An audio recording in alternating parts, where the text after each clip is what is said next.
மண்பானையிடம் ஒருவன் கேட்டான், கொட்டும் மழையில் மட்டுமல்லாமல் கொளுத்தும் வெயிலிலும் கூட உன்னால் மட்டும் எப்படி வெளியிலும் உள்ளேயும் குளுமையாகவே இருக்க முடிகிறது என்று.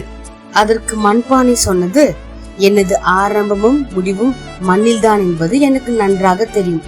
அதனால்தான் என்ன வந்தாலும் நான் குளுமையாக வைத்துக் கொள்ள பழகி கொண்டேன். நமக்கு இந்த மண்பானை கற்றுத்தரும் பாடம் என்னன்னா, தன் வாழ்வு தொடக்கமும் முடிவும் மண்ணில்தான் என்பதை உணர்ந்திருக்கிறானோ அவன் எதற்கும் வீணாக கவலைப்படாமல் தன் வாழ்க்கையை ஒரு சீரான சமநிலையாக வாழ கற்றுக்கொள்வான். அதுதான் ஜீசஸ் பைபிள்ல சொல்லியிருக்கிறாரு.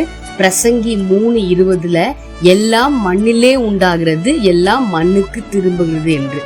நாம் மண்ணிலிருந்து வந்தவர்கள் மண்ணுக்கே திரும்பும். அதனால இந்த இடைப்பட்ட காலத்தில் கஷ்டமோ நஷ்டமோ துக்கமோ வியாதியோ எது வந்தாலும் எல்லாவற்றையும் ஏற்றுக்கொண்டு மனப்பக்குவமாய் மனத்தாழ்மையுடன் ஒவ்வொருவரும் நேசிக்க பழகுவோம்.